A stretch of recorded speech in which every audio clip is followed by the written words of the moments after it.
Imagine करो एक business model जो आपको घर बैठे बैठे करोड़पति बना सकता है, लेकिन आज वही बिजनेस मॉडल सबवे जैसी ग्लोबल ब्रांड के लिए परेशानी का सबब बन चुका है। सबवे के नाम से आपके दिमाग में तुरंत आता होगा fresh sandwiches, customised taste, quick service. लेकिन सोचिए, सबवे से आखिरी बार आपने सैंडविच कब खाया था? और अगर मैं यही सवाल मैकडॉनल्ड्स या फिर डोमिनोज के लिए पूछूं तो आप में से काफी सारे लोग कहेंगे कुछ ही दिन पहले खाया था, राइट? इसका एक बहुत बड़ा रीजन है प्राइस डिफरेंस। देखिए, इंडिया प्राइस सेंसिटिव मार्केट है जहां लोगों को कम से कम प्राइस में ज्यादा से ज्यादा वैल्यू चाहिए। इसीलिए हम धनिया खरीदते वक्त कड़ी पत्ता फ्री में मांगते हैं, पानी पूरी के बाद में सूखा पूरी पे हमारा हक होता है। लेकिन दोस्तों, सबवे में एक्स्ट्रा चीज मांगो तो प्राइस बढ़ जाती है। अब अगर आपको लग रहा है कि प्राइस मेन प्रॉब्लम है, यानी कि सिर्फ इंडिया में प्रॉब्लम है, बाहर के देशों में सबवे अच्छा कर रहा है, तो दोस्तों ऐसा नहीं है। देखिए, इंडिया में कुछ अलग प्रॉब्लम्स है, बाहर के देशों में कुछ अलग प्रॉब्लम्स है, तो दोनों को मैं कम से कम टाइम में समझाने की कोशिश करूंगा।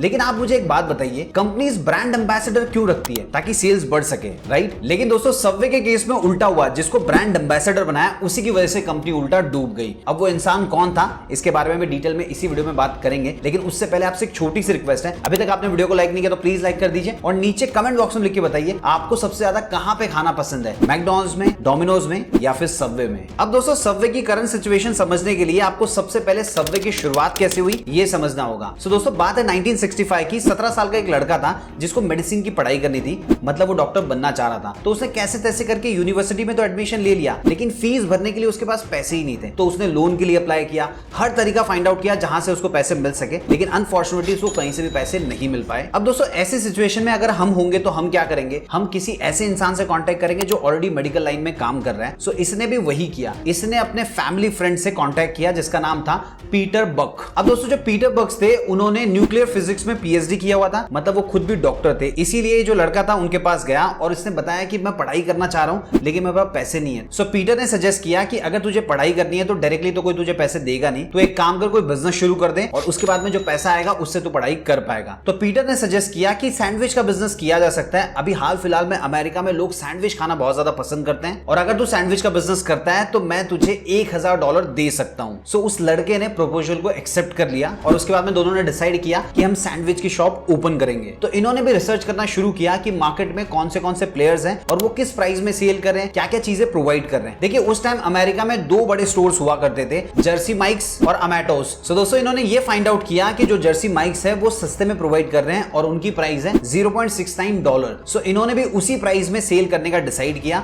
और उसके बाद में इन्होंने एक जगह फाइंड आउट की जहां पे अपना शॉप ओपन किया। अगर मैं प्रिसाइज बताऊं तो ब्रिजपोर्ट के अंदर इनका सबसे पहला स्टोर ओपन हुआ था। अब देखिए दोस्तों, आपने इंडिया में भी देखा होगा, जब भी कोई नई दुकान खुलती है तो उसके बाहर बहुत भीड़ होती है, क्योंकि हर कस्टमर चाहता है एक बार तो चेक करूं इस नई दुकान में मिलता क्या है। सो सेम सिचुएशन इनके साथ भी थी। जब पहला दिन था तो पहले दिन ही लगभग 300 सैंडविचेस बिक गए। तो इनको ऐसे लगा कि वाह, हमारी दुकान तो सेट हो गई, अब हम जबरदस्त पैसे कमाने वाले हैं। लेकिन दोस्तों, जैसे जैसे दिन बीतता गया कस्टमर्स की संख्या कम होती गई और बाद में ऐसी सिचुएशन भी आ गई कि पूरे दिन में 2-4 कस्टमर्स ही आया करते थे और फाइनली 6 महीने के बाद वो सिचुएशन आ गई कि $1000 में से इनके अकाउंट में मात्र $6 ही बचे हुए थे। फिर दोनों ने डिसाइड किया कि इस बिजनेस को बंद कर देंगे। लेकिन फिर एकाएक इनके दिमाग में ख्याल आया कि हो सकता है लोकेशन के साथ प्रॉब्लम है। अगर हम एक और स्टोर कहीं ओपन करें और वहां पे चेक करें क्या सेम रिस्पॉन्स है या कुछ अलग रिस्पॉन्स है। तो उसके बाद में इन्होंने 2 और स्टोर ओपन किए और जहां भी इन्होंने स्टोर ओपन किए थे उसके आसपास के लोगों की क्या नीड है उसके हिसाब से इन्होंने मेन्यू में सारी चीजें रखी थी। और दोस्तों, आप यकीन नहीं मानेंगे,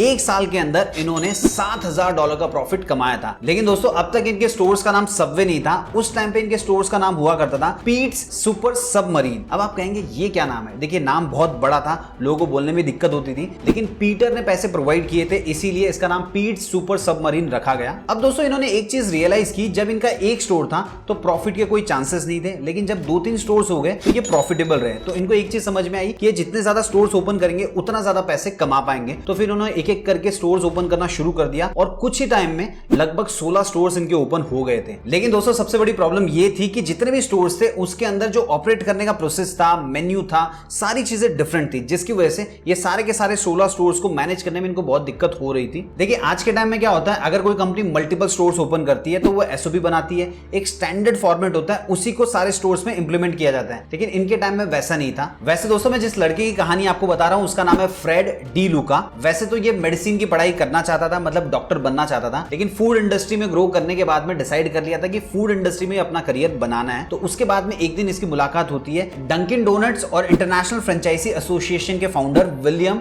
रोजनबर्ग से। उसने फ्रेड को एक चीज सजेस्ट की कि जो भी नेक्स्ट स्टोर ओपन करोगे उसके आसपास में पार्किंग लॉट होना चाहिए और साथ ही साथ में खुद अपने स्टोर्स ओपन मत करो, फ्रेंचाइजी देना शुरू करो। सो यहां से इन्होंने डिसाइड किया कि ये अपने स्टोर की फ्रेंचाइजी देना शुरू करेंगे, लेकिन इनके स्टोर का नाम बहुत बड़ा था, तो इन्होंने पहले तो अपने स्टोर का नाम किया पीट्स सबवे। उसके बाद में इनको लगा ये नाम भी सही नहीं है, एक सिंगल नाम होना चाहिए, तो इसलिए उन्होंने चेंज करके कर दिया सबवे। और दोस्तों 1990 आते आते तक इनके 5000 स्टोर्स हो चुके थे। अब ये स्टोर्स कैसे हुए, इसके पीछे भी एक इंटरेस्टिंग स्टोरी है। देखिए 1980s के आसपास क्या हुआ, अमेरिका के अंदर मोटे लोगों की संख्या बहुत ज्यादा बढ़ने लग गई। जो भी अडल्ट लोग थे उनमें से हर 7 में से एक इंसान ऐसा था जो ओबेसिटी का शिकार था, जिसकी वजह से अमेरिका में रहने वाले लोग ज्यादा हेल्थ कॉन्शियस हो गए। सो सबवे ने भी अपने आप को ऐसे ही प्रेजेंट किया कि हम हेल्थ कॉन्शियस चीजें प्रोवाइड करते हैं। सो इन्होंने सबसे पहले तो क्या किया, जो भी इनके ब्रेड होते हैं उनको इन हाउस बनाना शुरू कर दिया। साथ ही साथ में कस्टमर को ऑप्शन प्रोवाइड करने शुरू कर दिए कि कस्टमर को जो भी चाहिए, वेजिटेबल, मीट या जो कुछ भी चाहिए, वो खुद अपने हिसाब से डलवा सकते हैं और अपनी रिक्वायरमेंट के हिसाब से सैंडविच बनाकर उसको कंज्यूम कर सकते हैं। सो लोगों के दिमाग के अंदर ऐसी इमेज बनने लग गई कि सबवे के जो सैंडविचेस होते हैं वो हेल्दी होते हैं। साथ ही दोस्तों एक इंसान ने ऐसा भी क्लेम किया कि मैं डाइट पे था और मैं सिर्फ और सिर्फ सबवे के सैंडविच खाता था और मैंने लगभग 100 किलो वजन कम किया। उसके बाद में तो हर मोटे इंसान को लगने लगा कि अगर वजन कम करना है तो सबवे के सैंडविच खाने पड़ेंगे, जिसकी वजह से इनकी जो सेल थी वो लगातार बढ़ने लग गई। अब जब सेल बढ़ने लग गई तो बहुत सारे लोग इस बिजनेस को करना चाह रहे थे, तो इनकी फ्रेंचाइजी लेने लग गए। और मैं आपको बता दूं, ज्यादा लोग इसलिए फ्रेंचाइजी ले रहे थे क्योंकि इनका जो फ्रेंचाइजी कॉस्ट था और सेटअप कॉस्ट था वो कम था। जैसे मान लीजिए अगर किसी को मैकडॉनल्ड की फ्रेंचाइजी लेनी है तो उस केस में अगर उसको 10 रुपए खर्चा करना पड़ेगा तो इनकी फ्रेंचाइजी लेने के लिए 3-4 रुपए में काम बन जाएगा। इसीलिए ज्यादा से ज्यादा लोग इनके साथ जुड़ के काम शुरू करने लग गए। वैसे दोस्तों इन्होंने टारगेट रखा था कि 1994 तक हमको 5000 स्टोर्स कंप्लीट करने हैं, लेकिन 1990 में इनके 5000 स्टोर्स कंप्लीट हो गए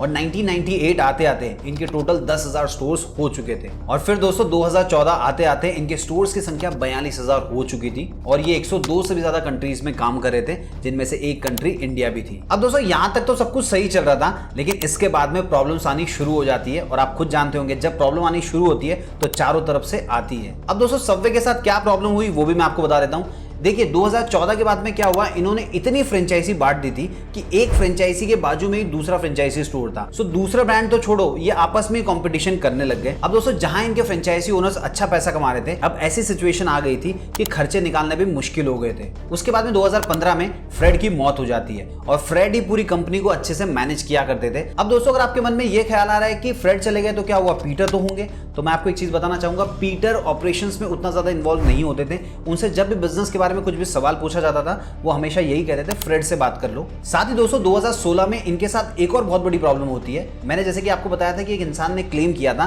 कि वो डाइट पे था और 100 किलो वजन कम किया सबवे के सैंडविचेस खा के। सो सबवे ने उसे ब्रांड एम्बेसडर बना लिया था जिसका नाम था जैरेड फोगेल। अब ये जो भाई साहब थे इनको एक केस में गिल्टी पाया गया और दोस्तों केस भी कोई छोटा मोटा नहीं था, केस था चाइल्ड का। दोस्तों लगभग 30-35 साल तक मार्केट में राज करने के बाद में अब सबवे का डिक्लाइन होना शुरू हो गया था। दोस्तों आप यूं समझ लीजिए 2017 के अंदर अगर कोई नई फ्रेंचाइजी लेना चाहता था तो उसका कॉस्ट था लगभग $1,47,000 से लेकर $3,20,000 के बीच में।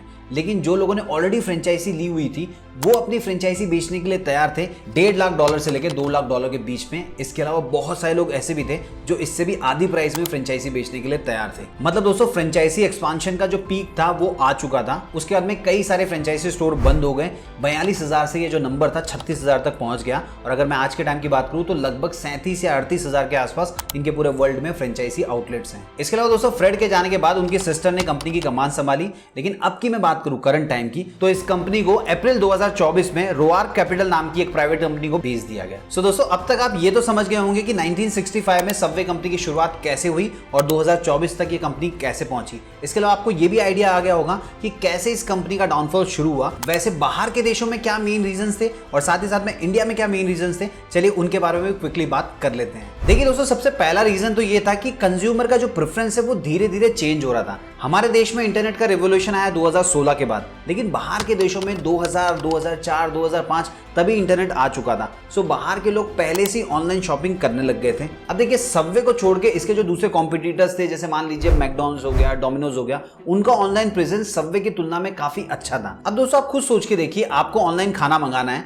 लेकिन सबवे का ऑप्शन ही अवेलेबल नहीं होगा तो आप कैसे मंगाएंगे। सो फाइनली सबवे ने 2017 में जाकर एसेंचर से एक टीम को हायर किया और सबवे डिजिटल के ऊपर काम करना शुरू किया। तब तक काफी देर हो चुकी थी क्योंकि मैकडॉनल्ड्स या जो दूसरे कॉम्पिटिटर्स थे वो ऑलरेडी ऑनलाइन प्लेटफॉर्म्स पे आ चुके थे या फिर खुद का अच्छा खासा ऑनलाइन प्लेटफॉर्म डेवलप कर चुके थे। दूसरा रीजन था लैक ऑफ लीडरशिप। फ्रेड के जाने के बाद में कोई भी ऐसा आदमी नहीं आया जो कंपनी को एक अच्छी लीडरशिप प्रोवाइड कर सके, सो इसकी वजह से भी कंपनी नेक्स्ट लेवल पे नहीं जा सकी। तीसरा रीजन है सबवे और जो फ्रेंचाइजी पार्टनर्स थे उनके बीच में हमेशा डिस्प्यूट होते रहता था। देखिए एक रीजन तो आप ऑलरेडी समझ गए हैं कि एक स्टोर है उसके पास में अगर दूसरा स्टोर ओपन कर दिया जाएगा तो दोनों में कॉम्पिटिशन आ जाएगा, कस्टमर्स बढ़ जाएंगे। साथ ही साथ में फ्रेंचाइजी पार्टनर्स का कहना यह भी है कि कंपनी ऐसी मार्केटिंग स्ट्रेटेजीज बनाती है, ऐसे डिस्काउंट प्रोवाइड करती है कि वो अगर हम कस्टमर को प्रोवाइड करेंगे तो हमको प्रॉफिट कमाने में बहुत प्रॉब्लम होती है। अब दोस्तों रोआर्क कैपिटल ने कंपनी खरीदने के बाद में जितने भी फ्रेंचाइजी पार्टनर्स थे उनके साथ एक मीटिंग की तो मैक्सिमम लोगों ने यही कहा कि ऐसी मार्केटिंग स्ट्रेटेजीज बनाई जाती है जिससे हमको फायदा नहीं होता है। अब आप खुद सोचिए अगर फ्रेंचाइजी पार्टनर ही खुश नहीं है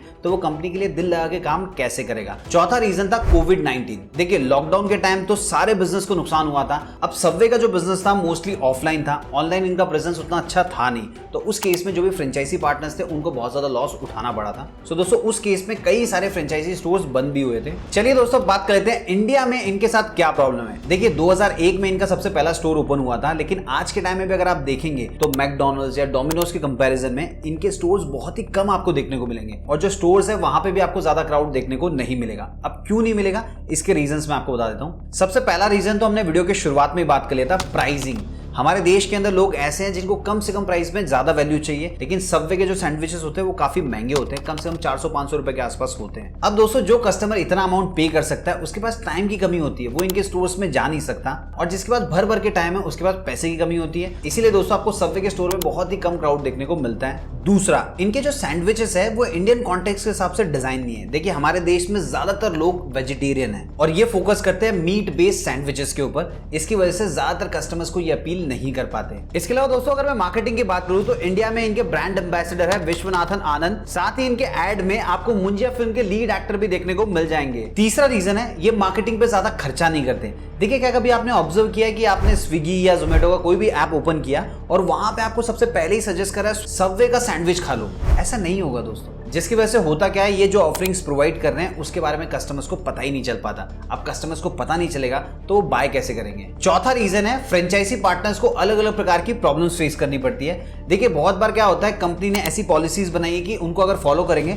तो फ्रेंचाइजी पार्टनर्स का नुकसान होता है। मैंने एक जगह पढ़ा तो मुझे पता चला कि अगर किसी ने फ्रेंचाइजी ली और उसके यहाँ पे अगर कोई मशीन खराब हो जाती है तो उस केस में यूएसए से टेक्नीशियन आएगा, वो उसे ठीक करेगा और जो पैसा होगा वो फ्रेंचाइजी पार्टनर को पे करना होगा। अब जरा सोच के देखिए, कोई मशीन खराब हो गई, उसको इंडिया में अगर रिपेयर करा दिया जाए तो कॉस्ट कम आएगा, लेकिन अगर यूएसए से टेक्नीशियन आएगा तो उसका कॉस्ट तो डेफिनेटली ज्यादा होने वाला है। तो इस प्रकार की पॉलिसीज होती है जिसकी वजह से इंडिया में जो उन्होंने फ्रेंचाइजी लिए उनको भी तकलीफ होती है। अब दोस्तों अगर कोई भी बिजनेस फ्रेंचाइजी मॉडल पे रन हो रहा है तो उस केस में फ्रेंचाइजी पार्टनर का खुश रहना बहुत ज्यादा जरूरी है। उम्मीद है दोस्तों आपको ये वीडियो पसंद आया होगा। अगर वीडियो पसंद आए तो वीडियो को लाइक कीजिए, इस वीडियो को अपने सभी फ्रेंड्स, फैमिली मेंबर और जान पहचान के साथ शेयर कीजिए, चैनल को सब्सक्राइब कर लीजिए। मिलते हैं दोस्तों अगले वीडियो में फिर एक इंटरेस्टिंग स्टोरी के साथ।